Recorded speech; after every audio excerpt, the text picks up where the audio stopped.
देखते हैं अब। आप आज आपको कॉम्प्लेक्स एंट्रीज देता हूं, ठीक है। फिर इसके हमको लेजर बनाने होंगे। और आज तो मैं तुम्हें एक क्वेश्चन भी दे दूंगा, या एक चैप्टर आज कराऊं आपको। वैसे तो तुम लोग का हो गया था बेसिस ऑफ अकाउंटिंग, करोगे है ना। एक चैप्टर ऑल टुगेदर, उससे थोड़ा बेस इनका ही बन जाएगा। और लेजर अगली क्लास में फिर दोबारा रीस्टेट कर लेंगे, ठीक है। आज एक काम करते हैं, एक चैप्टर, हालांकि ये वाला हो गया था, लेकिन आइए एक बार स्टार्ट करते हैं और खत्म भी आज ही कर देंगे बेटे। और चैप्टर का नाम है बेसिस ऑफ अकाउंटिंग। याद है चैप्टर करा था हमने? सचिदे जी याद है? सर क्या होता है बेसिस ऑफ अकाउंटिंग? चलो मैं स्टार्टिंग से बताता हूँ। जैसा कि आपको पता है कि सबसे पहला स्टेप होता है जर्नल एंट्री।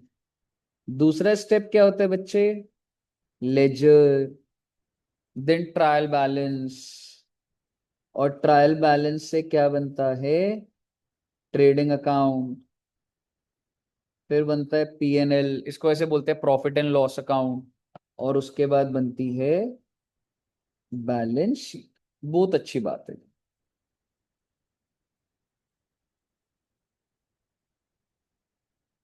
ठीक है। तो सबसे पहला स्टेप जो होता है ना, that is we have to record. और आपने अभी, कुछ बच्चों ने तो पहला स्टेप कर लिया, लेकिन मैक्सिमम बच्चों को भी क्या चीज समझ आ गई कि सर लेजर कैसे बनता है ना, कि टी शेप में वो जर्नल एंट्री कैसे डालते। मेरे मुद्दे की बात वो नहीं। मेरा जो आपके साथ चैप्टर है, वो चैप्टर ये कहता है कि सर एक बात बताओ, what is the basis of account. तो बेटे दो बेसिस ऑफ अकाउंटिंग होते हैं। एक होता है कैश बेसिस, और दूसरा होता है अक्रूवल बेसिस। अक्रूवल बेसिस का दूसरा नाम होता है ड्यू बेसिस, या फिर mercantile basis. Oh my God. अब आप मुझे बताओ ये होता क्या है। कुछ बच्चों को तो पता है, पर मैं तो सारी बात बोलूंगा। इंडिया कौन सा मेथड फॉलो कर रहा है, कैश बेसिस या ड्यू बेसिस पर? Due basis. सो बेसिकली मैं यहाँ पे इंडिया लिख रहा हूं। तो आप समझिए, इंडिया जो है वो cash basis of accounting follow नहीं करता, वो ड्यू बेसिस फॉलो। अब सवाल ये है कि sir what do you mean by cash basis and what do you mean by accrual basis. तो आइए जरा दोनों का आमने सामने ही लिख देंगे बेटे, कोई ऐसी दिक्कत नहीं। कैश बेसिस का मतलब बताता हूं, फिर एक एग्जाम्पल बनाएंगे, फिर अक्रूवल बेसिस का बना दूंगा और एग्जाम्पल बना। सो कैश बेसिस में अगर मैं आपको बोलूं,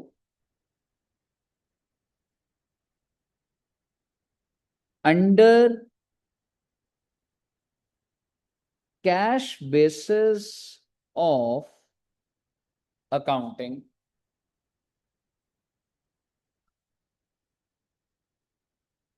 एक्सपेंस इज रिकॉर्डेड। रिकॉर्डेड मतलब बच्चे, मतलब इसकी जर्नल एंट्री रिकॉर्ड ही तब करूंगा if it is paid. O my God.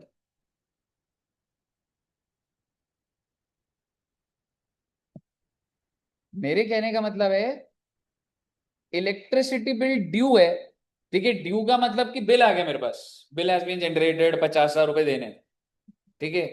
पर मैंने अभी तक पे नहीं करा, मैं नहीं पे कर रहा, महीना निकल गया, 2 महीने, 4 महीने। अब मुझे बताओ, क्या मैं रिकॉर्ड करूं उस खर्चे को या ना करूं? As per cash basis I will not record.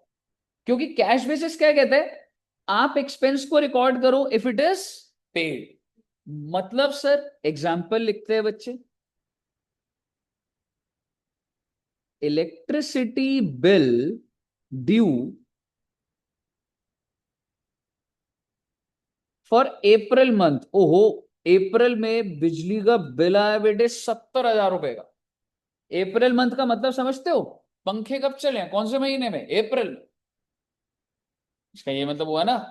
और मैं आपको कह रहा हूं electricity bill is paid in August. O my God, आपके हिसाब से मैं खर्चा अप्रैल में रिकॉर्ड करूं या अगस्त? सो expense should be recorded in the month in which it is paid, that is August। समझ आया आपको? और भाई साहब ऐसा है, एग्जाम्पल अगर यही चले और अगर यही बात यहां लिख दूं, खर्चा कब हो रहा है बेटे, बिजली का बिल कब है, अप्रैल का, पेमेंट कब करी बच्चे, अगस्त में, but as per accrual basis. When will you record the expense? Expense कब रिकॉर्ड करोगे, जब ड्यू हुआ दैट इज अप्रैल, या जब पेमेंट कर रहे हो? हाँ जी, दो टाइम खर्चा रिकॉर्ड करेगा। हाँ, अप्रैल में करो। समझ रहे हो लॉजिकली? क्या ये खर्चा अप्रैल पे है या अगस्त का है? क्या सुनिए आप एक बार, छोड़िए साल बदल देता हूं मैं आपको भी। भाई ये बिजली अभी चल रही है, तेरे को क्या लग रहा है मेरे दिमाग में नहीं है खर्चे बन रहे हैं मेरे? आपको क्या लग रहा है जब बिल आएगा तब जाऊंगा मैं? लॉजिकली सोचो आप जब मेट्रो में बैठ जाते हो आपको क्या लगता है मेरा कोई खर्चा थोड़ा ना होगा? या आप ऑटो ले लिया, ऑटो वाले पैसे, अरे भैया हमें तो पता ही नहीं था, क्या बच्चों वाली बात हुई है तो? जैसे ही आप ऑटो पे बैठे, जैसे ही आप गाड़ी में बैठे, ठीक है, क्या आपको पता नहीं आपका खर्चा हो रहा है? तो बेसिकली खर्चा कब हुआ बच्चे, अप्रैल में एक्सपेंस हुआ, यानी कि इसको मैं बोलूंगा यू हैव इनकर्ड, या अब इसको ड्यू भी कह सकते हैं आप। लेकिन आपने पे कब करा है? इसको बोला जाता है paid. There is a difference between incurring and paying, both are different. मतलब कैश हम अगस्त वाला जब पे करूंगा तब, हाँ, और ड्यू बेसिस में इट विल बी रिकॉर्डेड, पूरी लाइन सेम रहेगी, in the month in which it is incurred, या फिर in which it is due, that is April. अब आप अभी ऐसे लिखिएगा नहीं, आपने कैश बेसिस लिख लिया? हाँ, कैश बेसिस लिख लो पहले, फिर मैं लिखवाऊंगा। सिर्फ कैश बेसिस लिखिएगा और फिर अक्रूवल को मैं डिक्टेट करा दूंगा। चलो लिख ही देता हूं तब तक। Under accrual basis expense is recorded in, BOA क्या होता है पता है किसी को? Books of accounts. ठीक है, तो मैं अभी शॉर्ट में लिखा है बीओए, बुक्स ऑफ अकाउंट्स,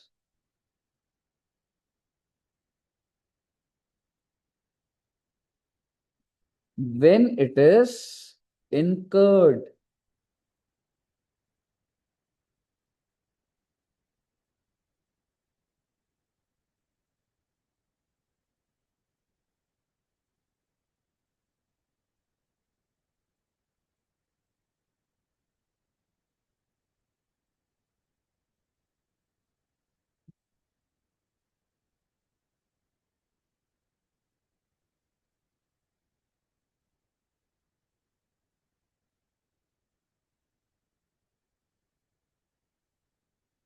कहिए बच्चों, क्लियर है?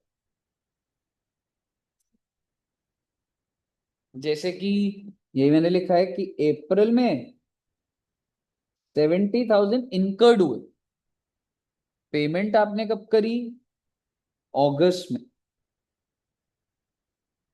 सो it is paid in August, but it should be recorded as an expense in April में। क्लियर है?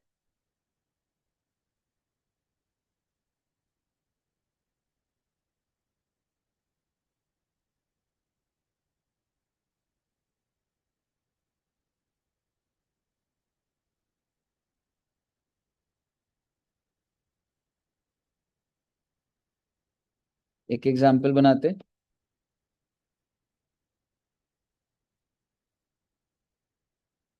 22-23 का खर्चा है 5 लाख, और पे कितना करा है 5,23,000।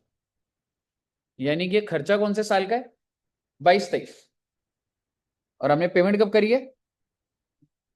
सो as per cash basis,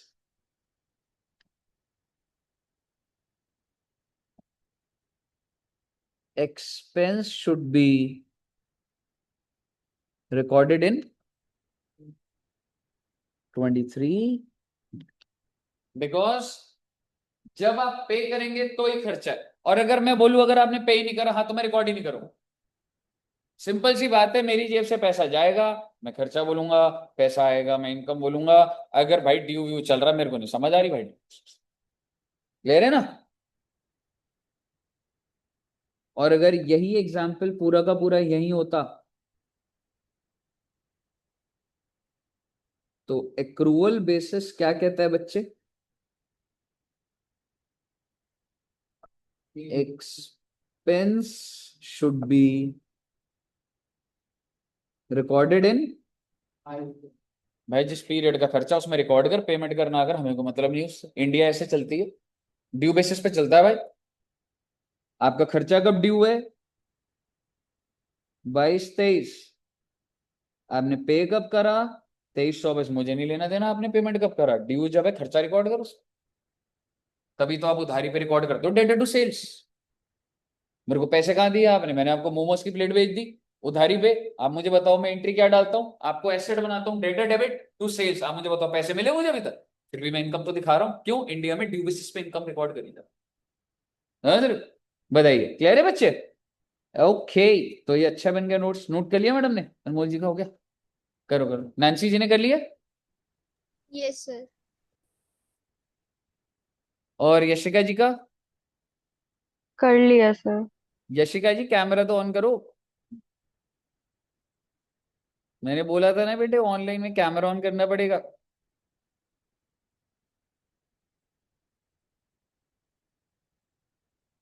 Yashika जी कर नहीं रही, मुझे लगा मेकअप कर रही है।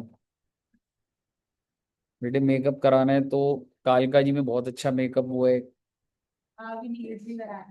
बताओ, ये सही है, अपना ही मेकअप पार्लर है तो उसी में सारा खुद ही करते रहो।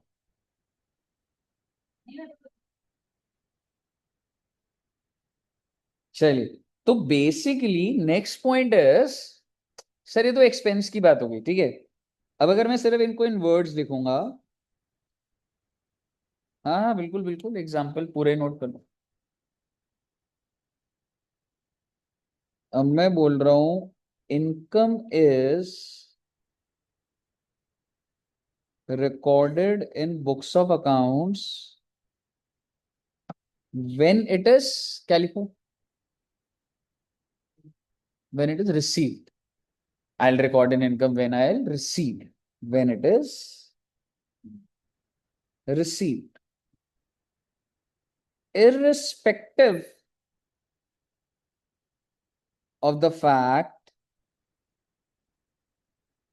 whether it is earned or not। भाई तूने कमाई है नहीं कमाई इससे फर्क नहीं पड़ रहा भाई,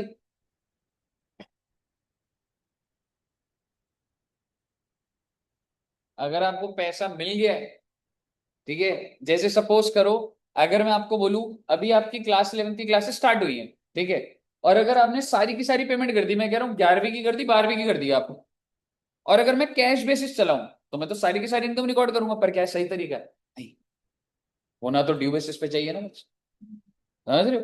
तो कैश बेसिस में क्या हो रहा है कि भाई, कैश बेसिस में क्या देखता है, वो देखता ही नहीं है कि तुम मेहनत कब कर रहे हो, ड्यू कब हो रही है वगैरह, पैसा आ गया है ना, income record.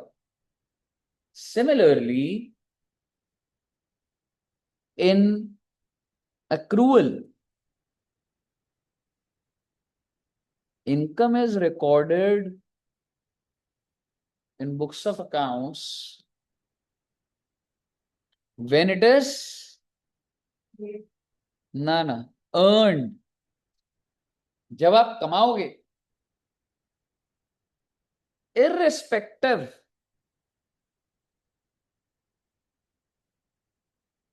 of the fact whether received or okay.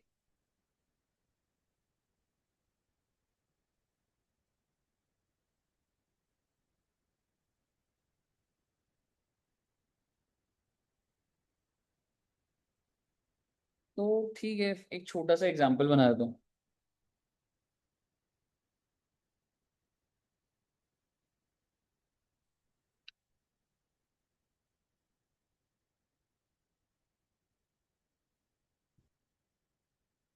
Sales made in 23-24। अच्छा जी, सेल्स मेड का मतलब आपने सेल कब करी?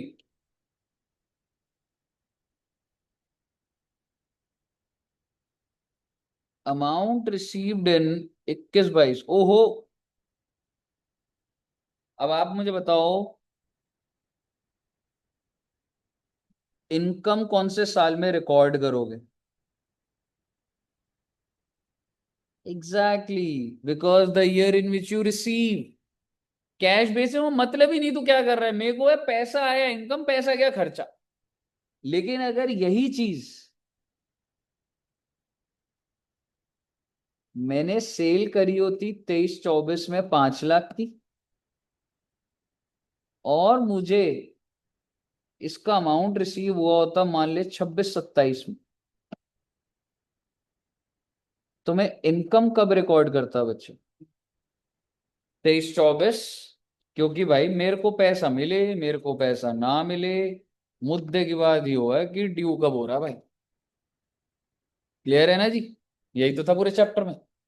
ठीक है, अब वो आगे पीछे की थ्योरी जो होगी वो देखेंगे। अब एक क्वेश्चन बनाता हूँ, फिर उसके बाद हम बुक के क्वेश्चन करेंगे।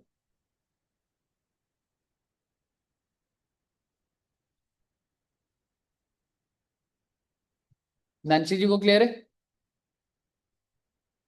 Yes sir. ओके। यार एक काम करो, वैसे में बेसरा पकड़ने का था, बुक है? नहीं, आप तो नोट कर रहे हो, ये बच्चों का हो गया है ना, ये फोटो खींच लेगा ये। कोई नहीं, कोई नहीं, ये बुक तो अभी हम रख लो। जो बेसिस ऑफ अकाउंटिंग है ना, आई थिंक वो 5-6 पेजेस का था। ठीक है, पीडीएफ बनानी आती है आपको? क्या मतलब, वो पीडीएफ बना के एक बार मुझे भेज, या ग्रुप में भेज। ठीक है, मतलब वो क्या होगा, नैन्सी जी की बुक दूसरी एक तो वो हो जाएगा, और अभी फिर हम सॉल्व भी कर लेंगे वो। ठीक, एक एग्जाम्पल तो मैं ही बना के दे रहा हूँ। क्लियर है बच्चे यहाँ तक? चलिए, अब ये वाला एग्जाम्पल ना। हाँ।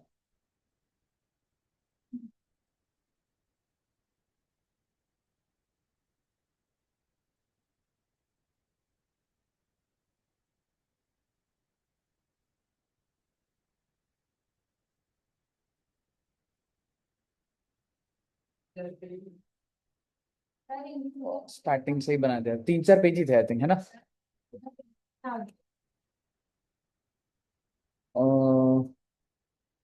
Income is recorded. नहीं, नीचे नीचे सेल्स अमाउंट। इनकम रिकॉर्ड कब करूंगा? रिकॉर्ड।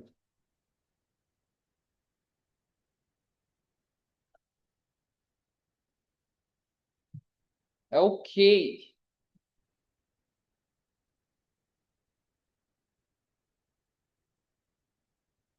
चलिए, अब आप एक चीज समझिएगा।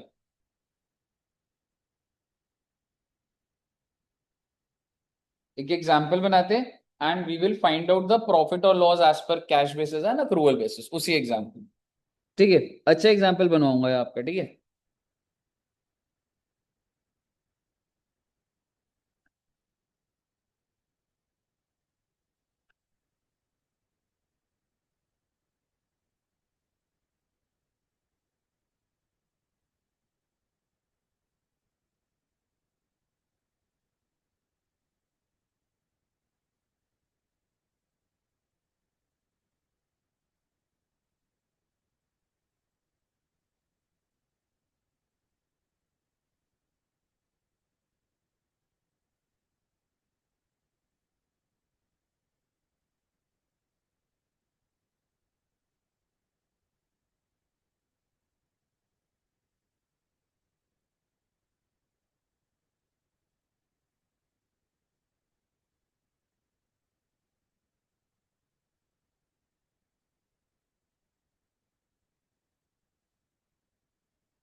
राइटिंग समझ आ रही है ना?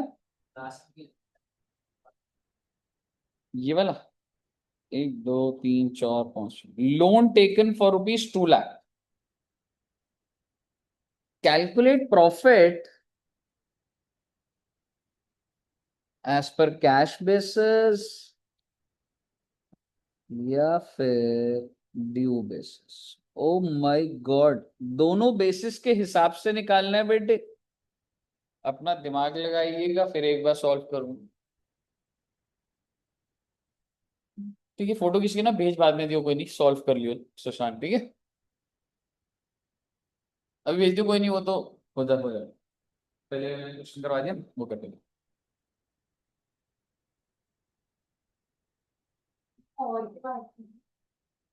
और ₹2 lakhs, 2 लाख का लोन लिए।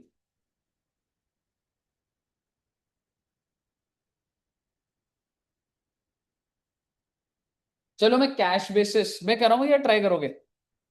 कर रहे ट्राई? हाँ हाँ, कोई बात नहीं, एक बार ट्राई करो तो थोड़ा दिमाग चलेगा, फिर 5 मिनट बाद कर। डेट पर्टिकुलर ना ना, नॉर्मल धंधा है ये, मतलब सेल परचेज खर्चे वर्चे, बस ऐसे ही मुझे बता दो प्रॉफिट कितना। प्रॉफिट क्या होता है? Sale minus cost. ठीक है, तो बिजनेस का ऐसे बस प्रॉफिट बता दो, ऐसे प्लस माइनस करके, क्या लग रहा है?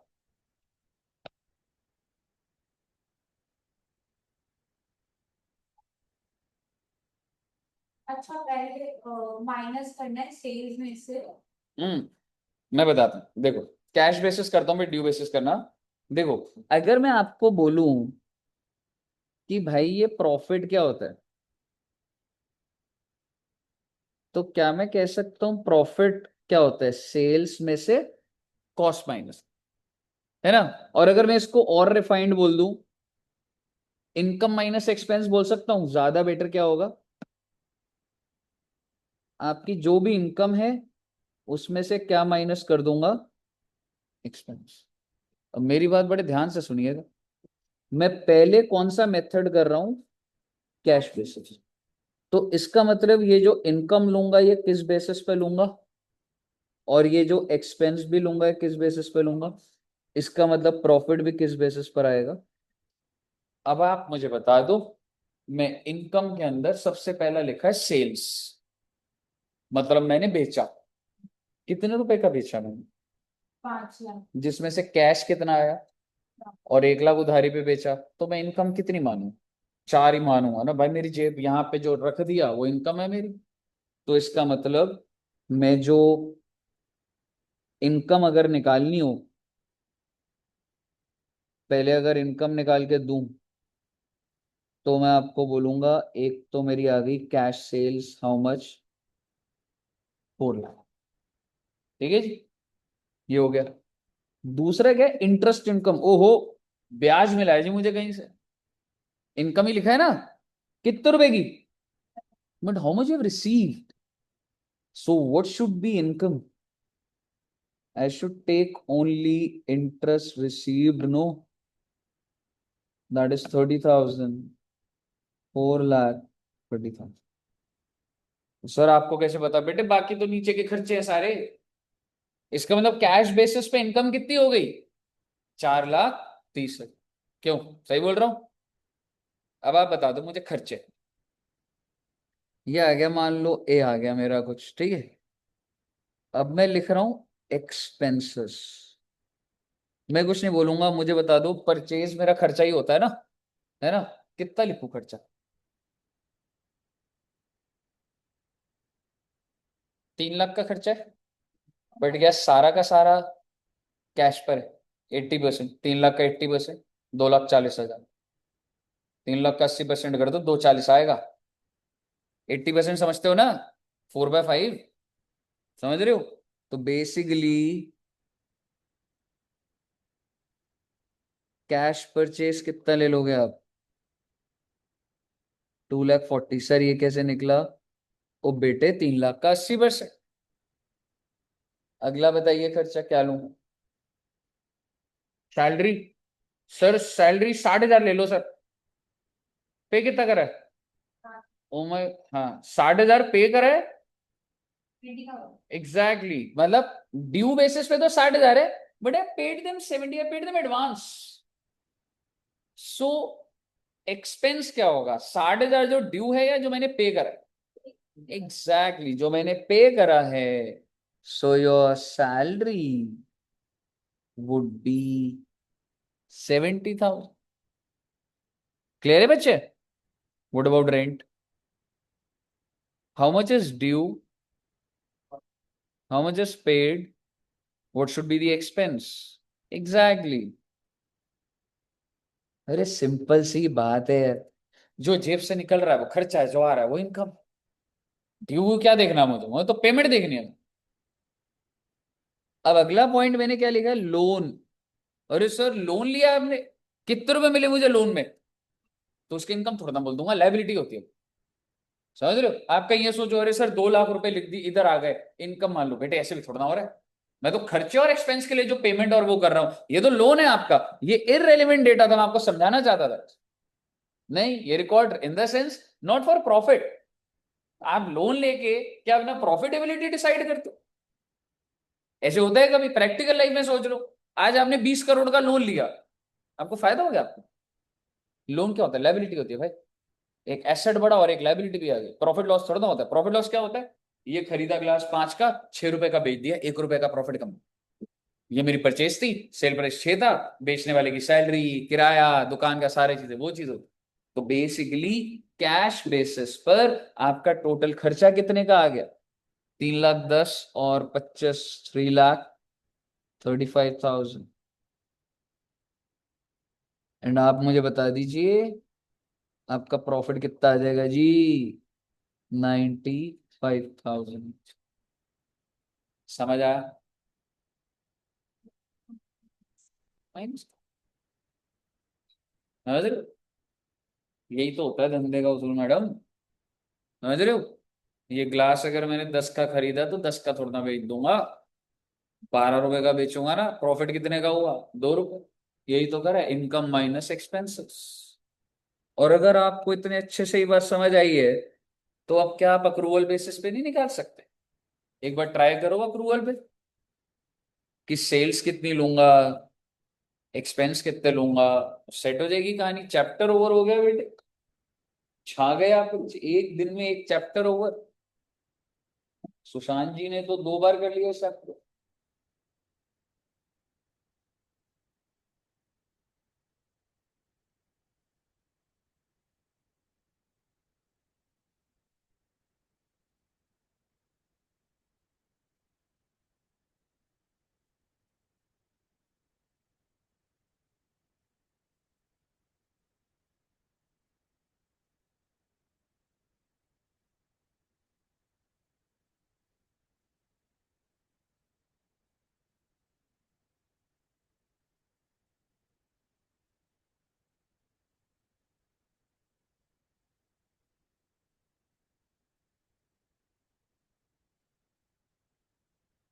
आ गया?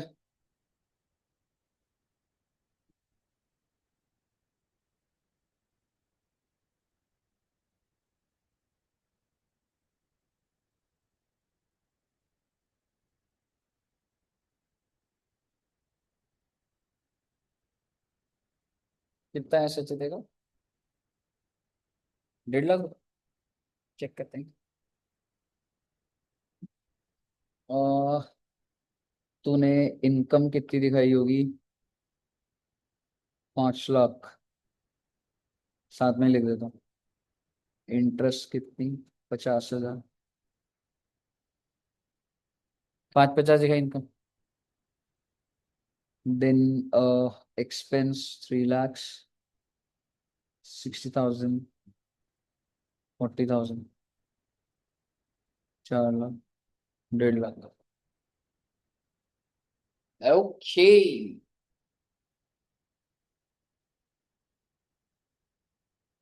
सेल्स निकाली मैडम ने?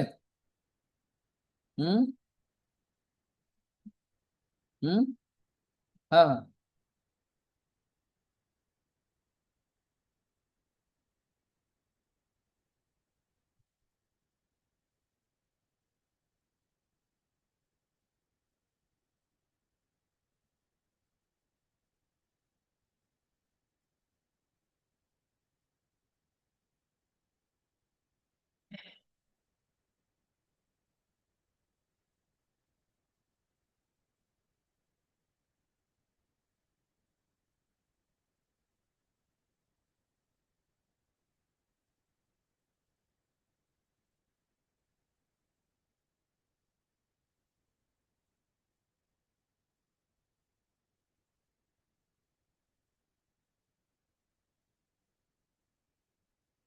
आया मैडम का? नैन्सी जी का आया? सर मेरा 1,20,000 आ रहा है माइनस करने के बाद। कोई बात नहीं, डिस्कस करते हैं। एक बात बताओ, पहले ड्यू बेसिस पे इनकम देखते हैं। आपके हिसाब से आपने सेल्स कितनी लोगे आप? हम्म। पूरी 5 लाख लोगे? क्यों, कैश पे भी हो गई और टोटल सेल मैंने करी है, अब कैश आ गई है, थोड़ा ना मैं लूंगा ही नहीं उसको। ठीक है, मेरी टोटल सेल्स कितनी है? 5 लाख। मैं कह रहा हूं मेरे पास एक भी रुपया नहीं आता, ठीक है, तो भी मैं सेल तो 5 लाख ही बोलता ना। पर ये थोड़ा ना कि पैसा आ जाएगा तो उसको लूंगा नहीं। ठीक है, अच्छा इस चीज पे एक चीज बोलता हूँ, मे भी आपको ये क्लैरिटी दे। मैंने ना बच्चे अपनी दुकान से सेल तो करी 5 लाख की, पर मेरे पास पैसे 8 लाख आ गए, कुछ लोगों ने 8 लाख दे दी, तो मैं ड्यू बेसिस पे कितनी लूंगा? 5 लाख से। मैंने सामान 5 का बेचा, I mean my sale price is 5 lakh, somebody has given me 8 lakh, कि एडजस्ट कर लेंगे जी कोई बात नहीं, वो सेल तो 5 लाख ही लूंगा।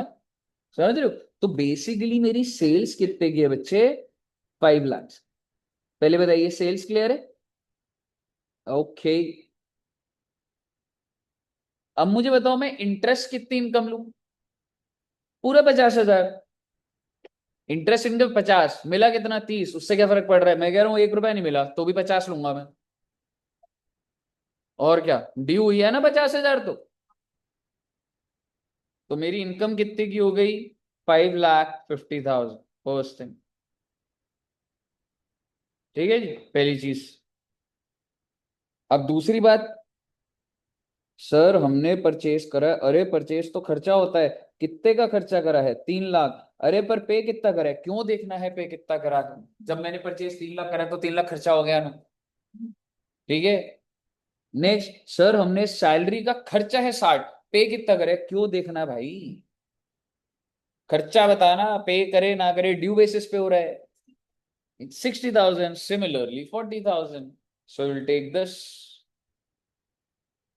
परचेज ले लोगे 3,60,000 और ये पूरा प्रॉपर बना लो उसको।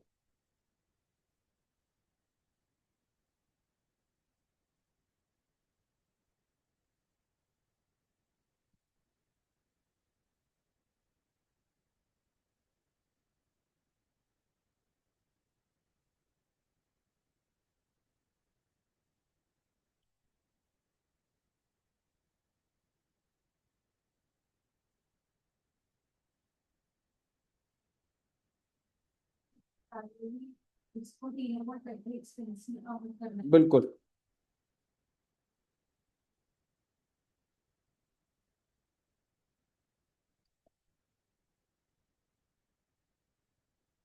परचेज,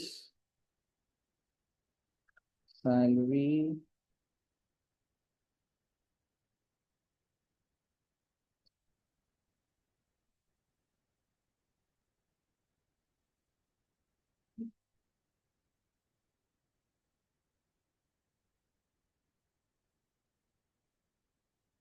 यशिका जी को क्लियर है?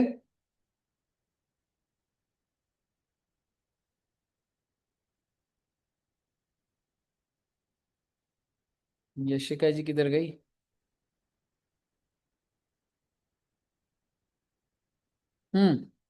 बताइए बच्चा, क्लियर है ना? अब एक छोटी सी बात है, एक वर्ड होता है प्रीपेड, ठीक है, और पोस्टपेड नहीं, मतलब ठीक है वो, मतलब टेलीकॉम के एंगल से। प्रीपेड का क्या मतलब होता है? जैसे जैसे कभी होता है एयरपोर्ट से आप बाहर आए तो लिखा होता है प्रीपेड टैक्सी, देखा आपने? या चलो मोबाइल फोन का ही मान लो, प्रीपेड होता है ना। तो क्या आपने यूज कर लिया या यूज करने से पहले पेमेंट करी? Exactly, that's called prepaid, that's advance. Before utilizing, before availing the service, आप पेमेंट करो। आप मुझे बताइए, आप मैकडोनल्ड्स में जाते हैं तो क्या आपको पहले खाने को मिलता है, पहले पेमेंट होती है? That's prepaid.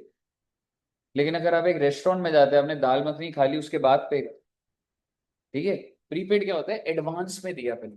मैं बोला भाई ये ले पकड़ पैसे, क्योंकि उनको क्या लगता है भाई खाने के बाद पैसा देना है। अग्रवाल स्वीट्स पे क्या होता है? आप एक बार ऑर्डर करो भैया 5 समोसे, वो कहेगा टोकन कटवा लो।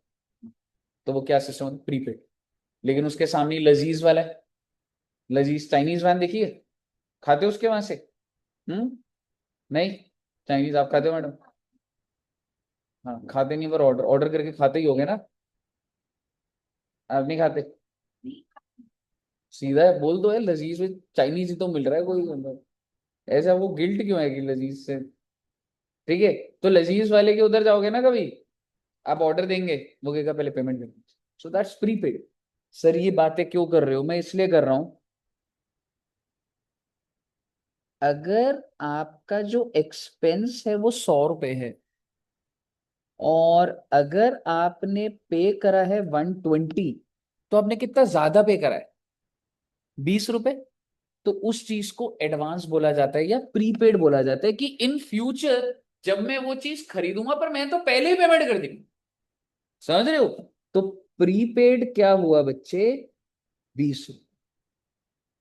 समझ रहे हो? तो आप ये कह सकते हैं, और प्रीपेड का नेचर क्या होता है, it is an asset. Prepaid word क्या होता है सर, प्रीपेड ये होता है बच्चे, देखो जैसे इलेक्ट्रिसिटी बिल आया मान लो 40,000, ठीक है, मैंने 50 रुपए कर दिए, कोई दिक्कत इसमें? एकदम में घबरा जाओ, अरे मेरे 10,000 है, क्या हो गया भाई, अगले बिल में एडजस्ट हो जाएगा भाई। समझ रहे हो आप? तो मेरा खर्चा कितने का था, 40, मैंने पे कितना कर दिया, 50, कितना ज्यादा कर दिया, प्रीपेड बोलते हैं उसको, एसेट होता है वो। समझ रहे हो? और सिमिलरली, अगर मैं आपको बोलूं कि एक्सपेंस है 100 and I paid 70, can you tell me मैंने अभी भी कितना पे करना है, 30, दैट्स आउटस्टैंडिंग। वर्ड क्या होता है, the word is outstanding expense. How much? 30. And what is outstanding expense? It is a liability. बेटे पूरा खर्चा पे नहीं करोगे तो सर पे तो उधारी आएगी ना बेटे, और अगर उससे ज्यादा कर दोगे तो प्रीपेड आ जाएगा। बताइए, क्लियर है? इसको नोट कर लीजिए, और सर जी आपका सारा का सारा चैप्टर ओवर है sir ji.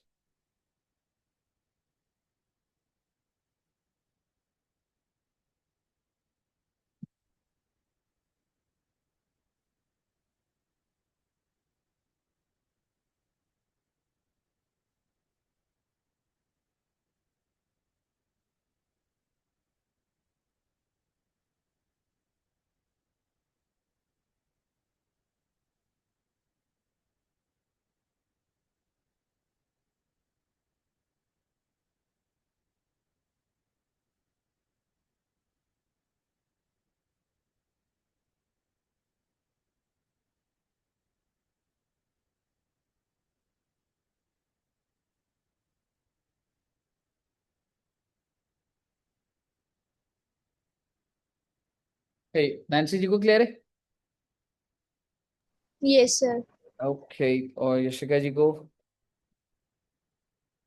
Yashika ji camera he on नहीं करे यशिका जी, हम कैसे मान ले आप पढ़ाई कर रहे हैं बेटे, मेरे को कोई भरोसा नहीं। ये, अरे ये पहले इधर ना, जो मतलब हमारे आने से पहले इधर एक डीएम स्टार था, वो मतलब वो इंटरव्यूज लेते थे मूवीज के लिए, साइड रोल्स और उसके लिए, तो वो लगे हुए हैं। तो हम हटाएंगे तो उनको बुरा ना लगे, इसलिए हम हटा, नहीं वैसे ऐसा नहीं है, वो जो लगा है लगा, मतलब अरे ऐसा मत सोचिए कि हाँ ये वाली मूवीज हैं, अभी प्रोजेक्टर पे मूवी लग जाएगी और ये है, ऐसा कुछ नहीं। ठीक है, चलिए तो इतना रखते हैं बच्चे। और नैन्सी जी एक मैं ग्रुप के अंदर फोटोज भेजूंगा, ठीक है, अब आप अपनी बुक से भी वो बेसिस ऑफ अकाउंटिंग कर सकते हो, सारे जो भी पॉइंट उसमें ना, दो तीन इलस्ट्रेशन, तीन इलस्ट्रेशन दी ना, वो होमवर्क है, बेसिस ऑफ अकाउंटिंग करना, उसके एमसीक्यूज और वो सारे होमवर्क है, एक बार मैं ग्रुप पे डाल दूँ। ठीक है बच्चे? Okay, sir. तो इतना रखते हैं जी, एंड मिलेंगे जी हम लोग फ्राइडे, नहीं सैटरडे।